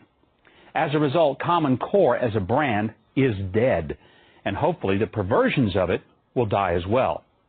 Now, what I hope doesn't die is setting higher standards for students, keeping score to see just how well they're doing, and then having accountability for the results. Education bureaucrats have long fought against honest assessments and sometimes fought against accountability, often being satisfied with underperforming students who are far behind their peers in other states or other countries. The Wall Street Journal reported just this week that schools in the U.S. were performing below those in Vietnam, Lithuania, Russia, and Hungary, that our 15-year-olds haven't seen improvement in over a decade compared to other nations. Now, for those who think that I embrace Common Core, I don't embrace or even want to tolerate what it's come to mean in too many locations. Yes, it's been hijacked, and I don't support the hijackers or the destination, but I don't blame the airplane for getting hijacked. I just hope that we aren't willing to accept mediocrity as a standard. Let's kill the name Common Core and all the nonsense that's been tacked onto it. But let's insist that if we continue to spend the most money in education, that we demand that the end result is achievement. See, I think every governor should take the wheel and then steer his or her state to adopt strict and rigorous standards. I suggest do what Governor Terry Branstad did in Iowa, recraft it into a state-specific initiative. Keep it simple. Name it whatever you want to. Don't let anyone corrupt the goals by adding things that aren't part of the goals. Common Core is dead, but common sense should not be. That's my view. Okay, so all of that sounds great face value. He's saying, you know, he doesn't support Common Core. He's against it. It's been hijacked, and standards are a good thing, and it's terrible what's happened to this program, though. Even though from the beginning he's been supporting it, he was supporting it this whole time until it starts getting some feedback from conservatives bashing him, and now he's like, oh, no, I don't support that, even though he supports everything that it stands for. He went through one by one saying everything it stands for that he supports, with the exception of the federal government encroaching on and making the decisions and everything like that. But then he has all these facts supporting why it's required. So let me just say, Mike Huckabee is a progressive. And how do I know this? Well, first, he says one thing, and then he does another. He has, he's saying that he's supported Common Core, since it's basically been in a federal standard, but now he's saying he doesn't support it, like I said. And the second reason I know he's a progressive is because in that clip, he says that the term or brand Common Core is toxic and that it's dead. It's not dead yet. It's not even close to being dead yet. 44 states and the District of Columbia, 4 territories, and the Department of Defense Education Activity have adopted the Common Core state standards. How is that dead? The only places that haven't adopted Common Core are Alaska, Minnesota, Nebraska, Texas, Indiana, Virginia, and Puerto Rico. So please, Mr. Huckabee, how is Common Core dead? Explain that to me. We still have a lot of fighting to do to get rid of Common Core, but Huckabee would like you to believe that it's dead and that you shouldn't pay attention because, you know what, it's already dead. You don't have to worry about it. Thirdly, a third reason here why Huckabee is a progressive is because he supports changing the name of Common Core to something else. This is a progressive tactic. This is something that they do over and over again. We've seen it throughout history. Communism and socialism are pretty much the same thing. Socialism is just the first step towards communism, but they call it that. It's like communism light. So now we got communists being socialists, all right? Socialists are liberals. Liberals are now progressives. They keep changing their names, so you never know who you're dealing with. You have no idea because they've now rebranded themselves again. So who the heck knew what a progressive was, 5-10 years ago? Nobody thought about progressives. Nobody even was thinking about it because they rebranded liberal. So, just like this is all just like Huckabee wants to do with Common Core. They keep changing their name. So he wants to change the name, but he wants to keep the program. He wants to keep the core of what it is. That way people don't know what it's about. And he'll go on telling you Common Core's dead, so you go to sleep and you forget all about Common Core and not pay attention. What he really means when he says Common Core is dead is he means that progressives should abandon it because people have realized what it stands for and that they don't support it. So now he's calling them to rebrand it and try again. Point here on this is, what did he end with? What was that sentence that he used right at the end? He said it's common sense. He used the phrase common sense. And like I always say, this is a term that progressives use frequently. They love this term, common sense. Oh, we're just going to implement some common sense gun control, and we're going to implement some common sense federal regulations that are going to invade in your privacy and your private life. We're going to use common sense and have the NSA spy on your phones and collect all of your human interactions all over the web and all of your emails, text messages, all that good stuff. It's common sense because there's threats out there that we need to be afraid of. So they use this word over and over and over again, and they take away the meaning. I personally am a fan of common sense, especially the common sense written by Thomas Paine, the book, the revolutionary book that sparked the American Revolution. If you haven't read it, I highly recommend reading it because this book actually walked us into the first revolution. This helped change the hearts and minds of the American people and supporting the cause of freedom against tyranny. So that's the common sense that I support.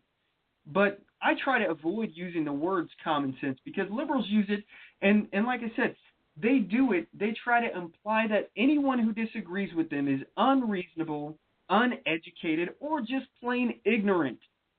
They abuse this phrase and many others. Like, for example, people who disagree with them on global warming or climate change, because, again, they changed the name on that too, everyone. Global warming, they realized that the data wasn't there, that the Earth was actually getting warmer. That's not true.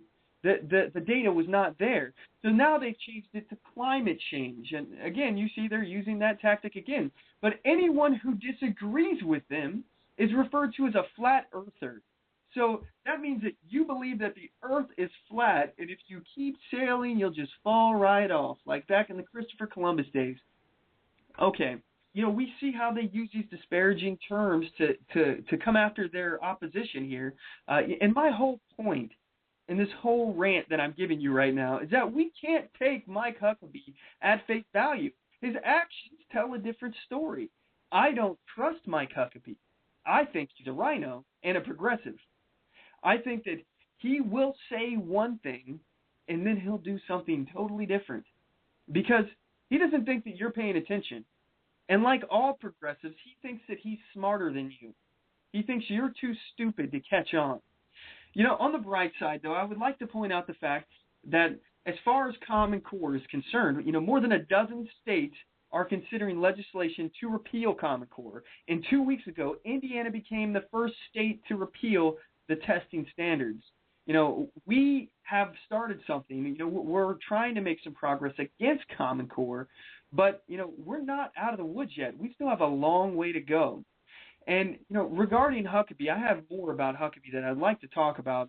According to the Washington Examiner, former Arkansas Governor Mike Huckabee, he wants to ban the term rhino, which stands for, as I've said a million times, Republican in name only. And it's talking about Republicans in the Republican Party because progressives have infiltrated the Republican Party. They say they're constitutionalists, they say they're conservatives, but they are not. They're rhinos, and we label them as so. So the former governor complained in a letter to supporters that during a recent social media outreach, he was disturbed that too many Republicans were attacking each other and calling them names. Boo-hoo. Many of you use the term, this is a quote from him, use the term that I'd like to see outlawed from the vernacular of the party, rhino. He said, calling it a pejorative term that is questions one's purity. Huckabee pointed out that he got a tweet from someone who complained that he was a rhino, and it really upset him.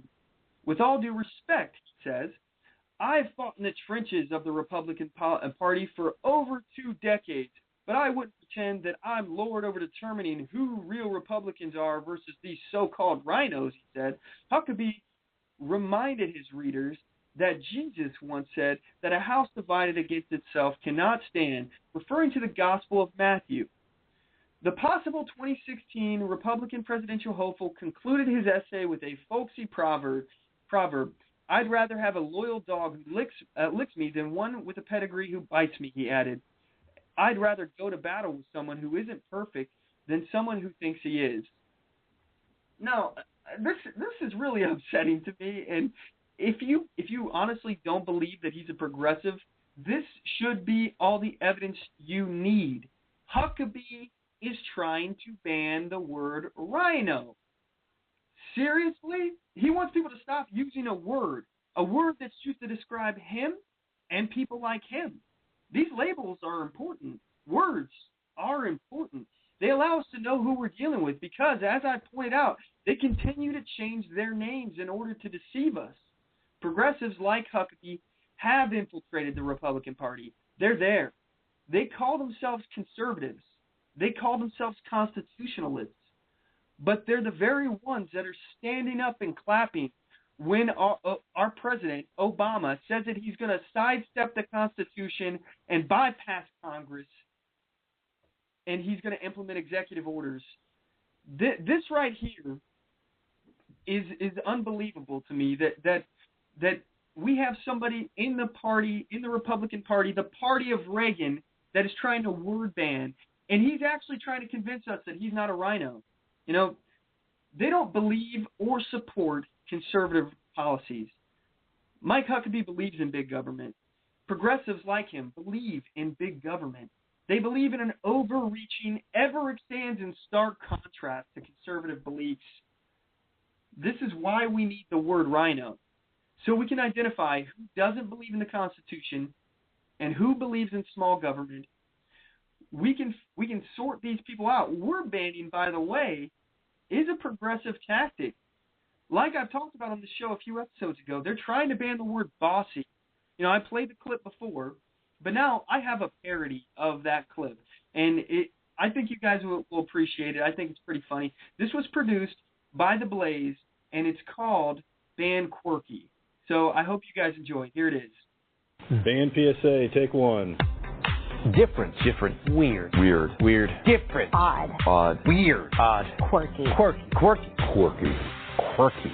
When I was growing up, I was called quirky once in a while. I guess because I did things slightly different than some of the other kids. I think the word quirky is like... worse than a nuclear bomb. Labels suck. Well, not the labels on like food. Those are actually pretty helpful. But the people kind of labels, those suck. Did you know that middle school kids often conform to peer pressure instead of just doing their own thing? That's because of the word quirky. It's true. All of these celebrities said so you have to believe it.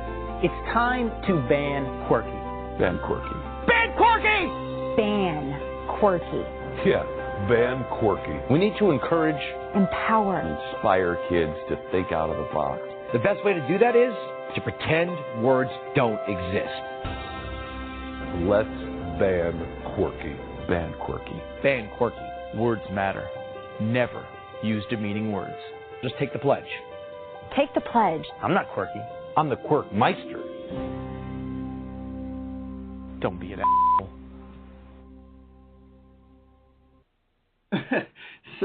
So that's the Blaze's PSA on banning quirky. You know, and the best way to solve an issue is to pretend that words don't exist, as they said. You know, and words are worse than a nuclear bomb. Anyway, so I thought you guys would get a kick out of that. I hope you guys enjoyed it. So at this point, we're going to take one of our last commercial breaks of the night, and we'll be right back with my favorite segment of the show, The Weekly Defender.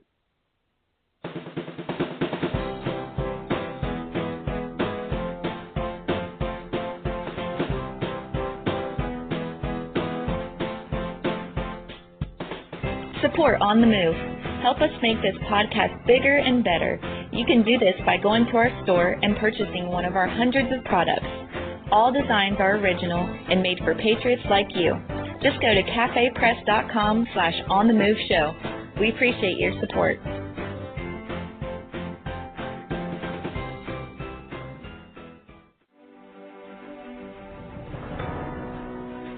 Hi, I'm Latasha Worley, and I work with candidates to creatively and effectively communicate their message to voters.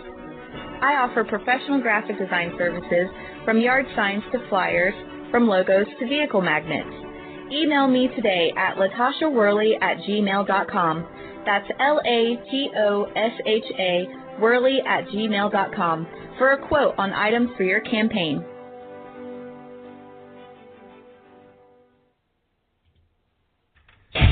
And now it's time for the Weekly Defender. You have the right to defend your life, the right to defend your family, and the right to defend your freedom.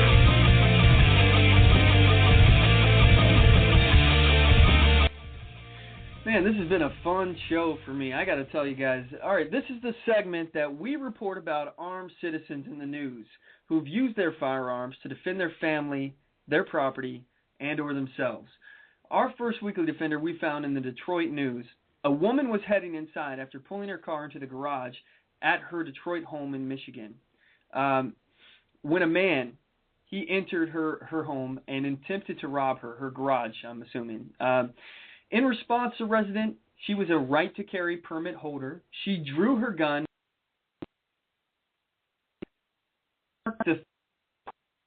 in a week, which armed Detroit residents defended themselves from criminal attack. You know, this seems to be a string of gun violence that's happening, or at least violence on these gun owners, and they're defending themselves. So these defensive gun uses following a late January statement by the Detroit Police Chief, James Craig, in which he noted, "I did in fact say that good Americans, good Detroiters, if responsible, could get CPLs, and that it could," emphasis on the word could, "be a deterrent to violent crime. I said that because my life experiences in 4 cities have seen good Americans and good Detroiters that have CCWs and what effect it has on deterring violent crime." Again, this was in the Detroit News, and this was reported in January on the 31st of 2014. So our next Weekly Defender we found on WAFF in Huntsville, Alabama. An 83-year-old man was at home in Huntsville, Alabama, when there was a knock at his door, at his back door, from a man claiming he needed help. When the elderly man did not immediately open the door, the man forced his way inside the home by kicking the door. The homeowner responded to the threat by retrieving a handgun and shooting the home invader in the chest. Upon being struck, the criminal fled. And this happened on the 5th of April. So, you know, here's something that I would like to point out, and I just had kind of a really unique experience happen to me.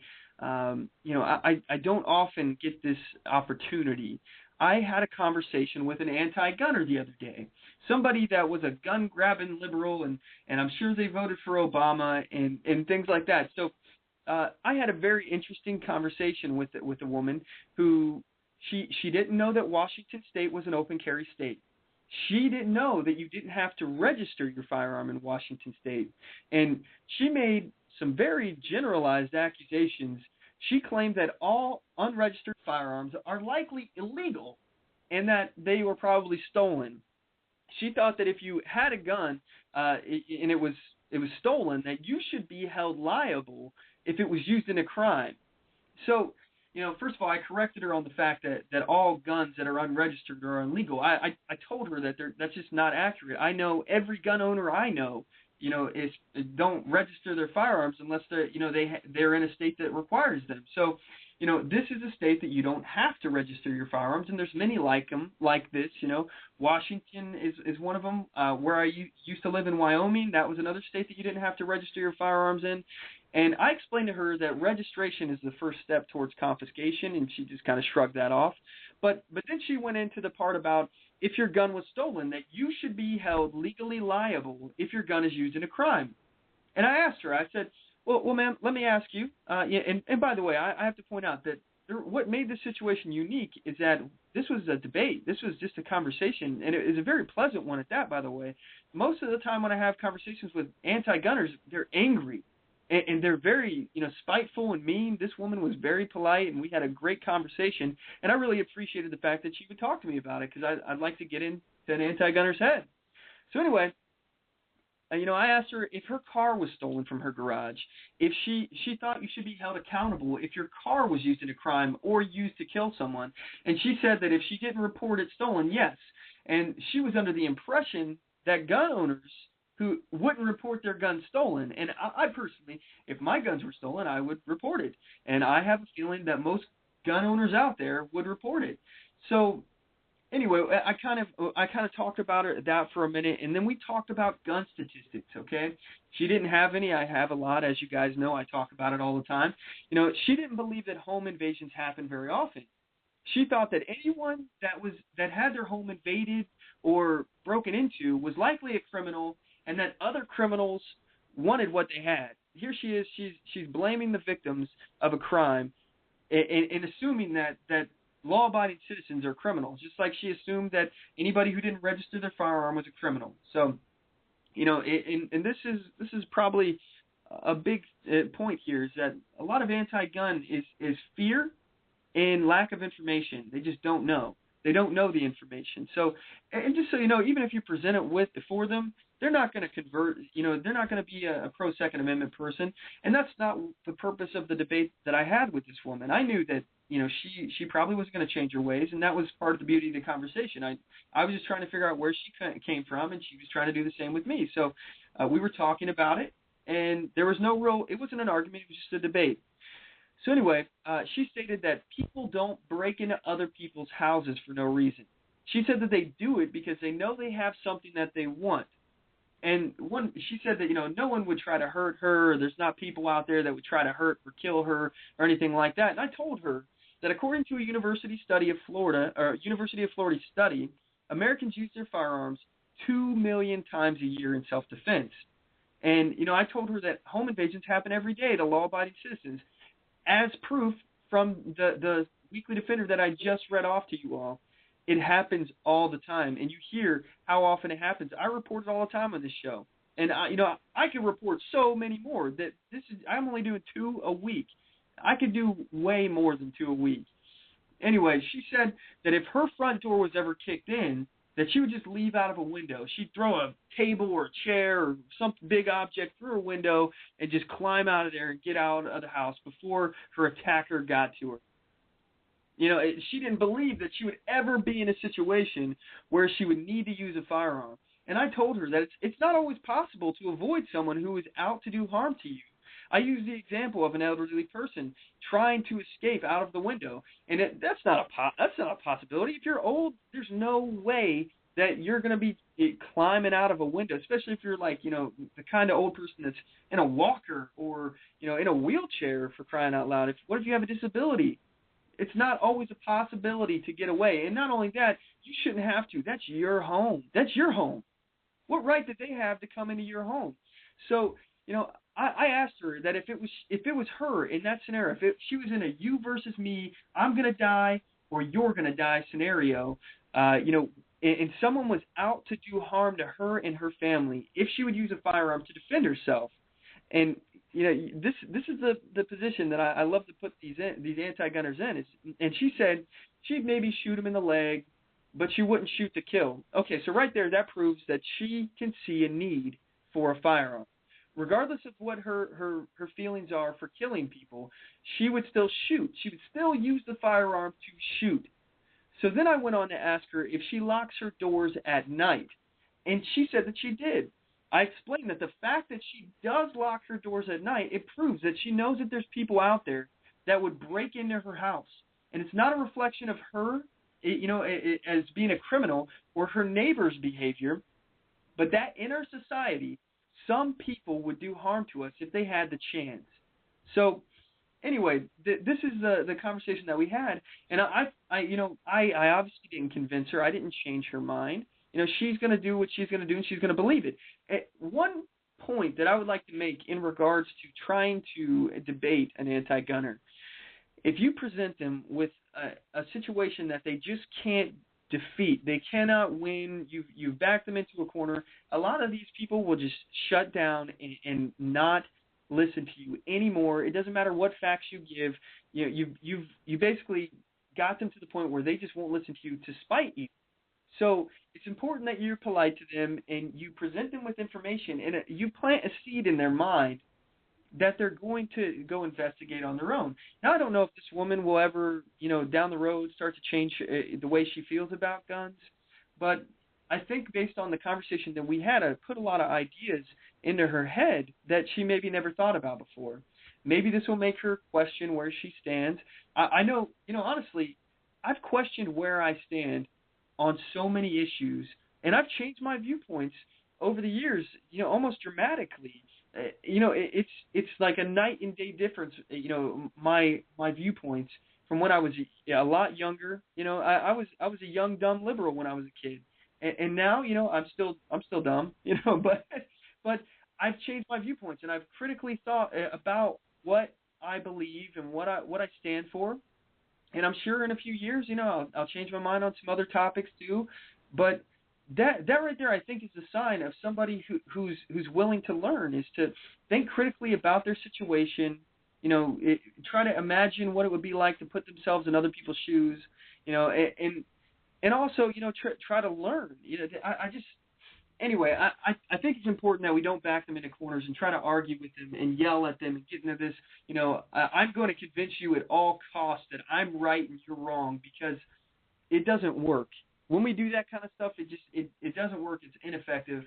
We have to let them come to the conclusions on their own by providing them with, information and just basically planting seeds in their mind. So anyway, I know I kind of went off into the weeds there, but we hear it on the move. We love hearing about how law-abiding citizens use firearms to protect themselves. You have a right to defend your life. You have a right to defend your family, and you have a right to defend your freedom. We at On the Move, we support your rights, and if you have a story about how you lawfully defended yourself, or you would like to comment on one of these stories, we'd like to hear from you. You can give us a call on the next show because we're right at the tail end here. Or if you want to call in, I'll put you on for like the last, 30 seconds or something like that right before we get off here. The number of the show is 619-924-0986, or you can email the show at talk@onthemove.com. So with that said, we've covered a lot of news today. There's a lot of stuff that was going on, and I really do hope that you all support the Clark family. Please share the post that I've posted on the Move Show, Facebook.com/On the Move Show, and on our Twitter, Twitter.com/On the Move Show. Get their story out there. Share their donation page.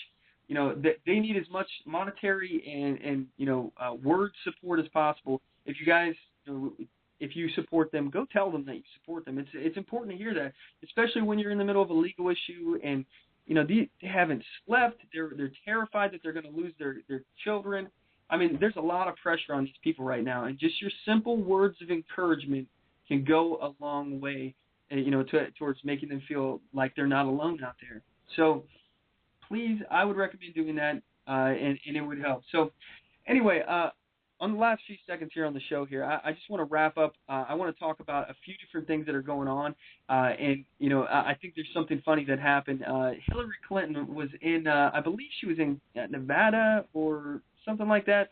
Hillary Clinton was down, and she was doing some kind of speech, and she had a woman throw a shoe at her while she was on stage. So, people are upset and people are angry, and that just goes to show you that Hillary isn't as popular in the female community as the liberal media would like you to believe. They want you to believe that she's a shoo-in for the presidency, but I just want to put it out there that this happened and it probably is going to get swept under the rug. Nobody's going to talk about it.